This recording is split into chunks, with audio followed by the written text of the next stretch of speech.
something as informal as Fáilte Isteach. So it can take a bit of time to get used to.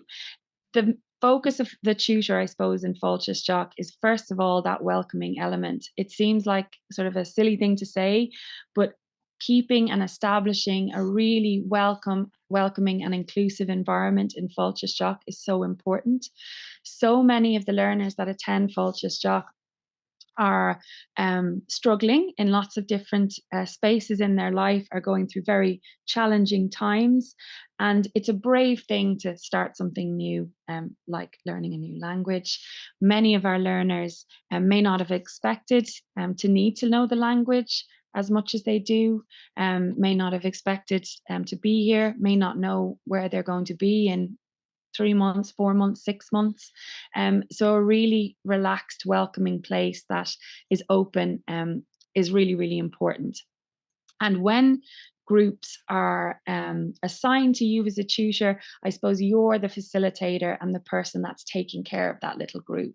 So by that I mean, as a tutor, usually you would be tuned in to how people in that small group are feeling. So for example, maybe you're focusing on a certain topic and you notice that one of your learners is sort of shutting down a bit more, or isn't giving as much to the class, or isn't as engaged, or maybe is feeling uncomfortable with something. It's your role, I suppose, as a tutor to tune into that and to help them along in any way that you can. So really establishing sort of a happy, informal environment in that mini group is important too.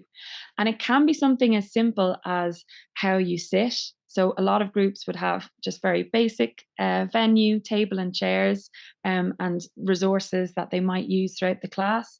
But the difference between, say, a tutor sitting one side of a table and having their learners lined up in front of them on the other side versus everybody sitting in a circle is actually huge. So very small changes like that can really change the vibe and make sure that it feels very informal and feels very conversational. And this is an adult learning project as well, and we do separate trainings on working with adult learners too. But I mean, really, if you think of Fáilte Isteach as, you are working with your peers, how we as adults learn is different to how children might learn. So we have egos, we have established values. Most of us don't like sort of being told what to do in a sort of teacher student way. So keeping that in mind, how you might learn and how you might like to be approached is important as well when you're becoming a tutor with Fáilte Isteach.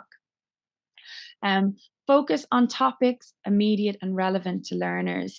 So if you ever get stuck, and there are plenty of resources to lean on, which I'll show you in a second. But if you ever get stuck, think about your own life and the things that you can do from the moment you wake up to when you go to bed that are relatively stress free because you have the language. So, asking someone for directions if you get lost, telling someone you have an allergy, calling a taxi, booking a room, ringing up about, making an appointment, whatever it might be. So think of those things like bus timetables, all of the things that most of us are engaged in each and every day are also issues for learners that are attending. So if you're stuck, or if your learner group isn't maybe as forthcoming about what they'd like to focus on, think of those really practical elements of our lives, and indeed living here in Ireland, and the things that come up daily. So it's a real space for learners to develop their language, but also their knowledge of phrases here in Ireland, and an understanding of how things work, and Irish society in general. So lots of times learners will hear something on the street, maybe how people greet each other, and it's not in a textbook and it's not on Google. So it might be, what does this mean and how do I respond?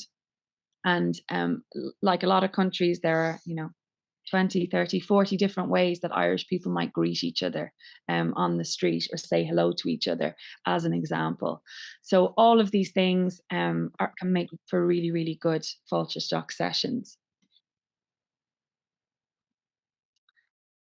Some paperwork that we provide all of our volunteers, and I will send all of these out to you in a follow-up email either this evening or maybe first thing tomorrow, depending. And These are documents that we give to every volunteer, whether they're working under another organization or not. And it's just so you are safeguarded and also that learners are safeguarded as well. There's a role description and a volunteer agreement. The agreement is the only thing that we ask you to sign, but that's kept locally so that can be shared with your coordinator. There's also a volunteer policy. So, this is a lengthy document covering all the things that you would expect in a volunteer policy. So, I will share that with you. Please do have a read through it. And if you have any feedback or anything you feel is missing, do let us know. But it's an important document if any challenges should arise within the group. We also have a vulnerable adults policy. So, Fáilte as a standalone project does not require Garda vetting, except if your class is running in a residential space. So, if your class is running in a direct provision centre or in a temporary accommodation centre, volunteers are required to be Garda vetted. Um, but if it's not, if it's in a public place, Garda vetting isn't required. And that's for two main reasons. The first is that it's over 18s, so there are no child protection issues. And secondly, it's not a project that is only focused on supporting vulnerable adults. That's not to say that vulnerable adults don't attend our classes. So if you ever feel that you're working with somebody who could be defined as this policy has a very clear definition, and really it's just a how-to of what you do in that situation. And the first step is letting your coordinator know, and we're there to support in that area as well. So all of these I will send out to you. If you have any comments or feedback on them, please do um, let me know by email. And lastly, on that type of topic, this is just a note on signposting. So I always share this with brand new volunteers because it's something that does come up in Fáilte classes. So because of the nature of the class, because it's very informal, open, chatty, it isn't unusual for learners to maybe ask you for support in other areas. This can be really simple, minor things like, do you know someone selling any cars, or where a job vacancy might be, to more complicated things.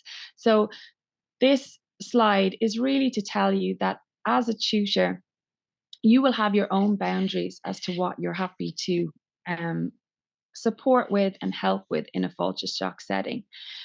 Fáilte the focus is conversational English and supporting with language. If you feel that there's a request that comes up from a learner to you or in your group that's a grey area or you're not quite sure, please do either signpost that person to another support and service that can help them, or if your coordinator can support, they're also a good place to go. If you're working under a coordinator that works for an established community organisation, family resource centre, or something like that, they will have a long list of supports and services, and they are best placed to provide information on that. So if it's something like that, do signpost. It's the best thing to do. There are situations that come up that you're just not quite sure. And the example that I often give is a tutor was asked by a learner, would you come to an appointment at my GP with me? The tutor just didn't feel that this was appropriate. It was too much of a grey area. So she said that I can't do that. I can't come to your appointment with you, but I can help with the language when you go to the appointment. So tell me what the problems are, and we'll work through the language and we'll role play it, and I'll support you with that. It turned out that the issue was actually not so much the language, but more that this learner felt that she would be taken more seriously if there was a local person with her, an Irish person with her, which obviously isn't how it should be, and maybe it wasn't, but this was how she felt. So when the tutor discovered that, she was able to connect her with the Family Resource Centre, who deal and support with this type of issue all of the time. So they were best placed to be able to help there. So it's a good example where she could have just gone along and it would have been, fine perhaps. But really the best approach there was to signpost the learner on to the Family Resource Centre. So if you're ever unsure, do speak to your coordinator, and our doors are always open as well for any advice in that area. So I'm just going to